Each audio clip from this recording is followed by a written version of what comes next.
নমস্কাৰ কণমানিহঁত তোমালোক আটাইকে কিডছ অফ আছামৰ আজিৰ ভিডিঅ'লৈ স্বাগতম জনাইছোঁ। আজি তোমালোকলৈ লৈ আহিছোঁ ২৬ জানুৱাৰী গণৰাজ্য দিৱসৰ উপলক্ষে এটি ভাষণ।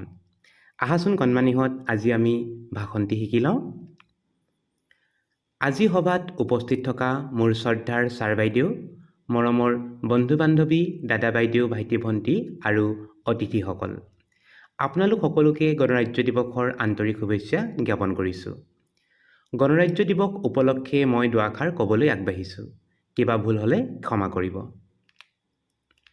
আমাৰ দেশ ভাৰতবৰ্ষই ১৯৪৭ চনৰ ১৫ আগষ্ট তাৰিখে স্বাধীনতা লাভ কৰিছিল।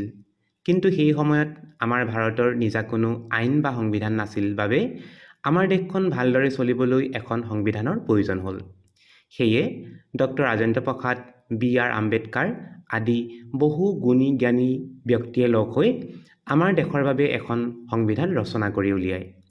এই সংবিধানখন ১৯৫০ চনৰ ২৬ জানুৱাৰী তাৰিখে সংবিধান হিচাপে গোটেই ভাৰততে বলবৎ কৰা হয়। সেয়ে প্ৰতি বছৰে ২৬ জানুৱাৰী তাৰিখটো গণৰাজ্য দিৱস হিচাপে গোটেই ভাৰততে পালন কৰা হয়। গোটেই বিশ্বৰ ভিতৰত আমাৰ দেশৰ সংবিধানখনেই আটাইতকৈ দীঘল লিখিত সংবিধান।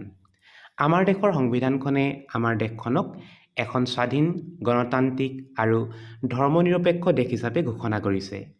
আমি সকলোৱে এখন গণতান্ত্ৰিক আৰু ধৰ্মনিৰপেক্ষ দেশৰ নাগৰিক হিচাপে গৰ্ব অনুভৱ কৰা উচিত। আমি সকলোৱে জাতি আৰু ধৰ্মৰ ভেদভাৱ এৰি মিলিজুলি বাস কৰিব লাগে। তেতিয়াহে আমাৰ দেশখন উন্নতিৰ পথত আগুৱাই যাব পাৰিব। ইয়াকে কৈ মোৰ চমু দুআষাৰ সামৰণি মাৰিলোঁ। কণমানিহঁত, তোমালোকে গণৰাজ্য দিৱসৰ দিনা এনেকৈ তোমালোকে এটি ভাষণ দিব পাৰিবা। আজিৰ ভিডিঅ'টি ইমানতে সামৰিছোঁ। নতুন এটি ভিডিঅ'ৰ সৈতে তোমালোকক পুনৰ লগ পাম বুলি আশা ৰাখিলোঁ। নমস্কাৰ।